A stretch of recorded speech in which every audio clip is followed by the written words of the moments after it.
हाँ जी बेटा, गुड मॉर्निंग। ਆਪਾਂ ਨੈਕਸਟ ਟੌਪਿਕ ਪੜ੍ਹਨਾ, that is a central ਡੌਗਮਾ।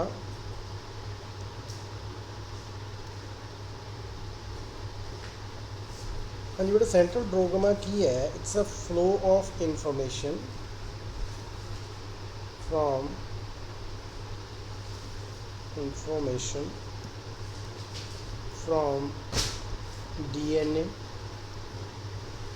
to mRNA and then decoding information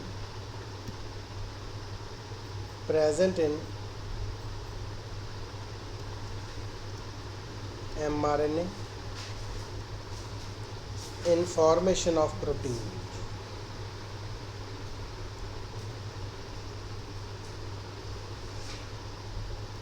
ਹੁਣ ਇਹਦੇ ਵਿੱਚ ਪਹਿਲਾਂ ਕੀ ਹੁੰਦਾ ਹੈ ਕਿ ਡੀਐਨਏ ਤੋਂ, ਜਿਵੇਂ ਅਸੀਂ ਪਿਛਲਾ ਸਟੈਪ ਦੇਖਿਆ ਹੈ, ਡੀਐਨਏ ਤੋਂ ਅਸੀਂ mRNA ਤਿਆਰ ਕੀਤਾ। ਠੀਕ ਹੈ, ਆਪਾਂ ਲਾਸਟ ਟੌਪਿਕ ਦੇ ਵਿੱਚ ਪੜ੍ਹਿਆ ਸੀਗਾ ਕਿ ਜਿਹੜੇ ਯੂਕੈਰੀਓਟਿਕ ਡੀਐਨਏ ਦੇ ਵਿੱਚ ਟਰਾਂਸਕ੍ਰਿਪਸ਼ਨ ਹੁੰਦੀ ਹੈ, ਉਹ 3 ਤਰੀਕੇ ਨਾਲ ਉਹ ਪ੍ਰੋਸੈਸ ਚੱਲਦਾ ਹੈ।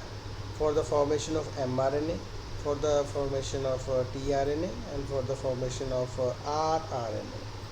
ਬਟ ਪ੍ਰੋਕੈਰੀਓਟਿਕ ਦੇ ਵਿੱਚ ਇੱਕੋ ਹੀ ਹੈ, ਜਿਹੜਾ mRNA ਵੀ ਤਿਆਰ ਕਰਦਾ, tRNA ਵੀ ਤੇ rRNA ਵੀ। ਬਟ ਯੂਕੈਰੀਓਟਿਕ ਦੇ ਵਿੱਚ ਇਹ ਅਲੱਗ-ਅਲੱਗ ਹੈ।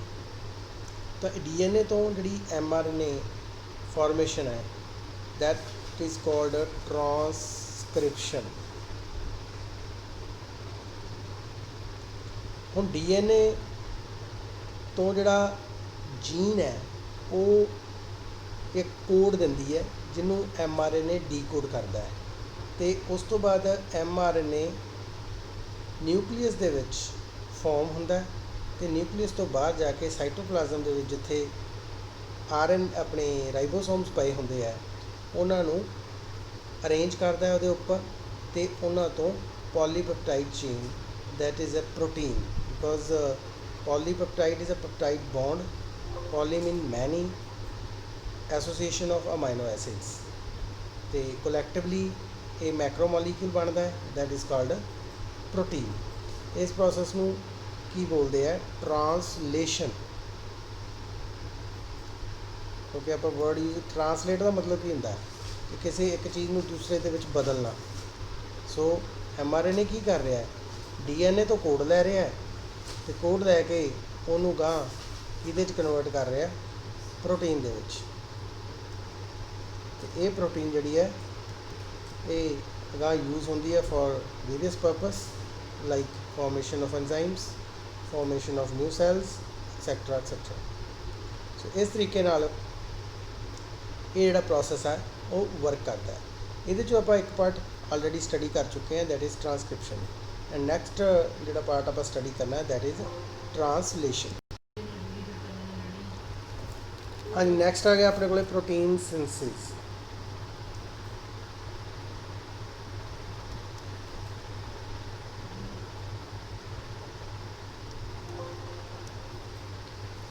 ਪ੍ਰੋਟੀਨ ਸਿੰਥਸਿਸ ਔਰ ਟਰਾਂਸਲੇਸ਼ਨ। ਪ੍ਰੋਟੀਨ ਸਿੰਥਸਿਸ ਕਿੱਥੇ ਹੁੰਦੀ ਹੈ? That is to be done over ribosomes. ਇਹ ਰਾਈਬੋਸੋਮਸ ਜਿਹੜੇ ਹੈ are factories of protein synthesis. ਠੀਕ ਹੈ, ਇਹਨੂੰ ਅਸੀਂ ਫੈਕਟਰੀਜ਼ ਬੋਲਦੇ ਹਾਂ।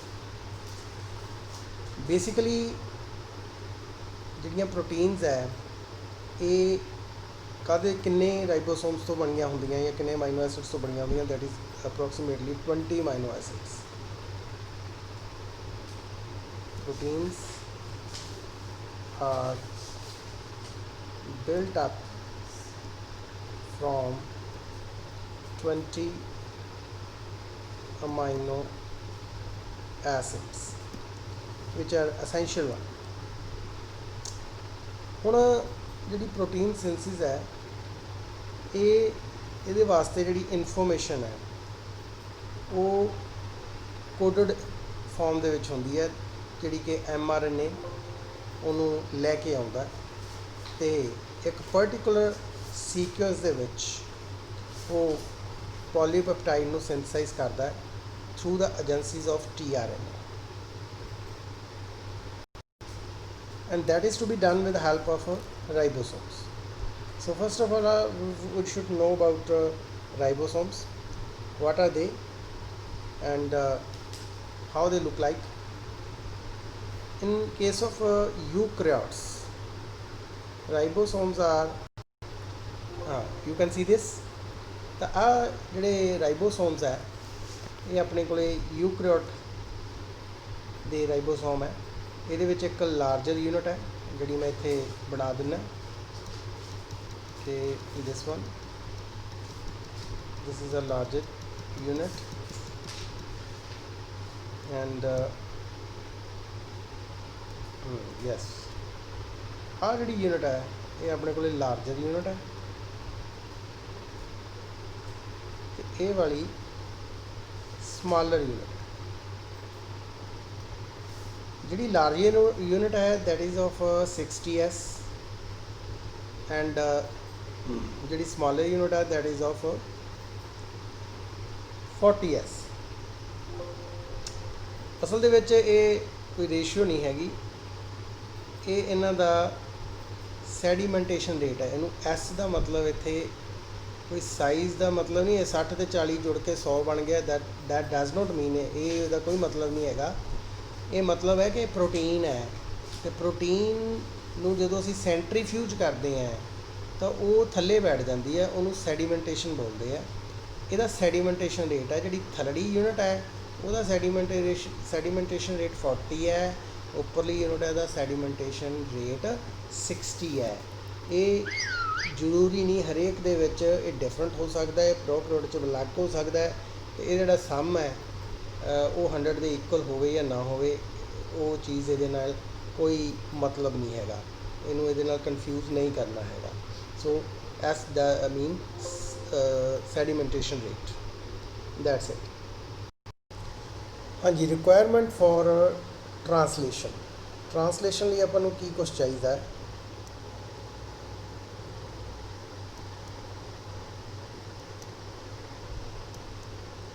Translation.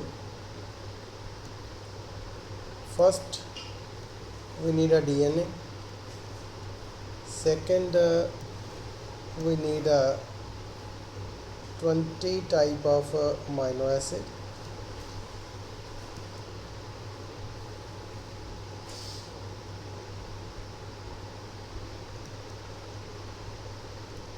third non-genetic RNA, that is M, T and R RNA। ਸੋ ਤਿੰਨ ਤਰ੍ਹਾਂ ਦੇ ਆਪਾਂ ਨੂੰ RNA ਚਾਹੀਦੇ ਹੁੰਦੇ ਆ। And last not least, that is ribosomes and some enzymes or factor।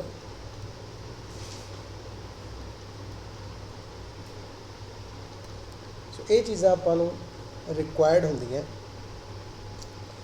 ਹੁਣ ਸਟੈਪਸ ਕਿਹੜੇ ਆ, ਪ੍ਰੋਸੈਸ ਆਪਣੇ ਕੋਲ ਕੀ ਹੈ। ਫਸਟ ਪ੍ਰੋਸੈਸ ਇਜ਼ ਔਰ first step is activation of amino acid.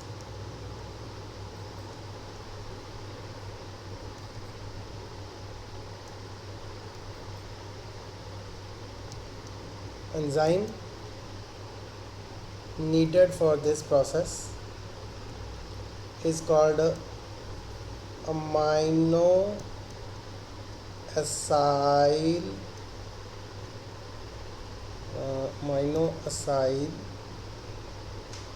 tRNA synthetase। So this enzyme is needed। इस तरह आप समझ सकते हैं कि सपोज एंजाइम है, it has two binding sites, one is for amino acid, ठीक है। ਇਹ ਆਪਾਂ ਸ਼ਾਰਟ ਫਾਰਮ 'ਚ ਲਿਖ ਦਿੰਦੇ AA ਅਮਾਈਨੋ ਐਸਿਡ, ਆਪਾਂ ਇਸ ਤਰ੍ਹਾਂ ਹੀ ਲਿਖਿਆ ਕਰਾਂਗੇ AA for amino acid. And second is for tRNA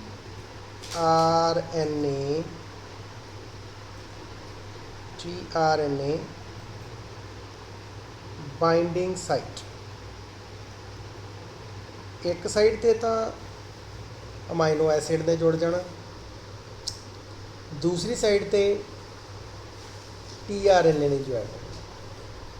ਹੁਣ tRNA ਇਸ ਤਰ੍ਹਾਂ ਦਾ ਹੁੰਦਾ ਆਪਣੇ ਕੋਲੇ, ਦਿਸ ਵਨ।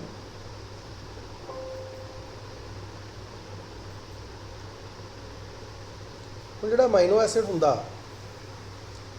ਉਹ ਹਮੇਸ਼ਾ 3' ਐਂਡ ਤੇ ਹੀ ਜੁਆਇਨ ਹੁੰਦਾ, like this one 3' ACC। tRNA ਅਸਲ ਦੇ ਵਿੱਚ ਕੀ ਹੈ, ਇਹ ਕੋਡਸ ਹੀ ਹੈ। ਪ੍ਰਪੇਅਰ ਕਿੱਥੋਂ ਹੋਇਆ, DNA ਤੋਂ। ਤਾਂ DNA ਦੇ ਵਿੱਚੋਂ ਇੱਕ ਕੋਡ ਨਿਕਲ ਕੇ ਬਾਹਰ ਆਇਆ ਕਹਿੰਦਾ ਭਾਵ, ਤਾਂ ਇਹ ACC ਕੋਡ ਜਿਹੜਾ ਉਹ ਸਟਾਰਟਿੰਗ ਹੁੰਦਾ ਇੱਥੋਂ। ਜੇ ਆਪਾਂ ਯੂਕੈਰੀਓਟ ਦੀ ਗੱਲ ਕਰੀਏ, ਇਹਨੂੰ ਮਿਥੋਨਿਨ ਬੋਲਦੇ ਆ, ਤਾਂ ਇਹ ਇਹਦਾ ਸਟਾਰਟਿੰਗ ਕੋਡਨ ਹੈ। ਇੱਥੋਂ ਜਿਹੜਾ ਪ੍ਰੋਸੈਸ ਆ ਉਹ ਸਟਾਰਟ ਹੋਣਾ ਹੁੰਦਾ। ਹਾਂਜੀ, ਜਦੋਂ tRNA ਜਿਹੜਾ ਹੈ ਇੱਥੇ ਐਕਟਿਵ ਸਾਈਟ 'ਤੇ ਬਾਈਂਡ ਕਰੇਗਾ, ਤਾਂ ਹੁਣ ਦੂਸਰੀ ਸਾਈਡ ਜਿਹੜੀ ਹੈ ਉਹ ਅਮਾਈਨੋ ਐਸਿਡ ਕੰਟੇਨਿੰਗ ਹੈ, ਅਤੇ ਉਹ ਕਿਹੜੀ ਸਾਈਡ 'ਤੇ ਆ ਜਾਏਗੀ, ਉਹ 3'5' ਐਂਡ 'ਤੇ ਚਲੀ ਜਾਏਗੀ। ਇਸ ਤਰ੍ਹਾਂ ਆਪਾਂ ਸ਼ੋ ਕਰ ਦਿੰਦੇ ਹਾਂ।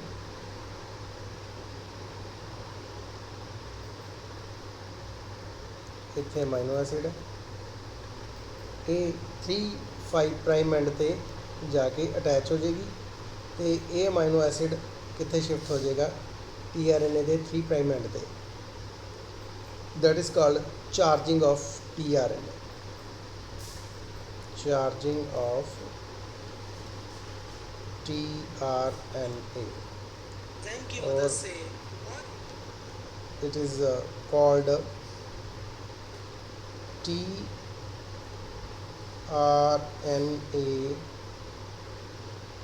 amino acyl complex। एक tRNA amino acyl complex तैयार। Now first step is initiation। ਜਿਵੇਂ ਕਿ ਆਪਾਂ ਪਹਿਲਾਂ ਹੀ ਗੱਲ ਕੀਤੀ ਹੈ ਕਿ ਰਾਈਬੋਸੋਮ ਦੇ ਦੋ ਹਿੱਸੇ ਹੁੰਦੇ ਆ,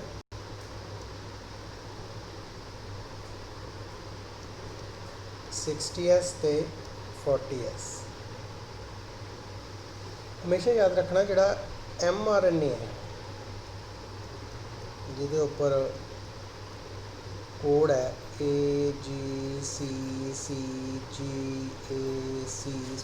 ਦਿਸ ਵਨ, ਇਹ ਹਮੇਸ਼ਾ ਸਮਾਲਰ ਯੂਨਿਟ ਨਾਲ ਅਟੈਚ ਹੁੰਦਾ ਹੈ, ਠੀਕ ਹੈ। ਅਤੇ ਜਿਹੜਾ ਲਾਰਜਰ ਸਬ ਯੂਨਿਟ ਹੈ that provide a site for tRNA, ਇਹ tRNA ਲਈ ਸਾਈਟ ਪ੍ਰੋਵਾਈਡ ਕਰਦੀ ਹੈ, ਤੇ ਸਮਾਲਰ ਯੂਨਿਟ mRNA ਲਈ ਸਾਈਟ ਪ੍ਰੋਵਾਈਡ ਕਰਦੀ। Now larger subunit has 3 sites.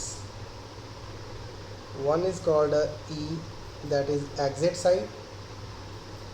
Second is P, called poly or simple peptide site, and third one is called amino acyl site A, which is called amino acyl site. हाँ जी, हुण process जो start होंदा है तो जो tRNA है, first जो tRNA है, it goes to the P site. तो ये P साइड पर जाता है। तो स्टार्टिंग कोडन जोड़ा है वो AUG है, that is for formation of methionine in case of eukaryotes, but in case of prokaryote that is a formalin methionine ਹੁੰਦਾ ਤਾਂ ਇਹਨੂੰ ਆਪਾਂ MET methionine ਨਾਲ ਰਿਪਰੈਜ਼ੈਂਟ ਕਰ ਦਿੰਦੇ ਹਾਂ। ਤਾਂ ਉਸ ਤੋਂ ਬਾਅਦ ਜਿਹੜਾ ਸੈਕੰਡ ਵਨ ਹੈ, ਫਸਟ ਤਾਂ ਇੱਥੇ ਆ ਗਿਆ, ਜਿਹੜਾ ਸੈਕੰਡ ਵਨ ਹੈ ਉਹ tRNA ਕਿੱਥੇ ਜਾਏਗਾ, it will goes to A site, then P site and then E site, one by one. मतलब अगे जिवें जिप आप तां लैके जाने तो जिपिंग होंदी जाती है, and they go move up. तो इस तरीके नाल उन्हां दे विच फिर पॉलीपेप्टाइड बॉन्ड फॉर्मेशन होंदी जाती है। तो इलोंगेट चेन होने करके अपने को long chain of polypeptide that is called protein हौली हौली फॉर्म होने लग पैंदी है। दैट्स इत्थे वीडियो दे थ्रू वधिया समझ आउंदी है क्यों करिए।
देन समय आता है जब राइबोसोम लास्ट 3 कोडॉन में पहुंच जाता है, जिसे हम कहते हैं बेसिकली स्टॉप कोडॉन। और ये सब एलोंगेशन के लिए एलोंगेशन फैक्टर लगेगा और सारे अमीनो एसिड सिंथेसाइज पहुंचता है स्टॉप कोड। नेक्स्ट वाला UU stop codon termination UA। अच्छा, नॉन सेंस कोडन आ गया ना, दैट्स इट।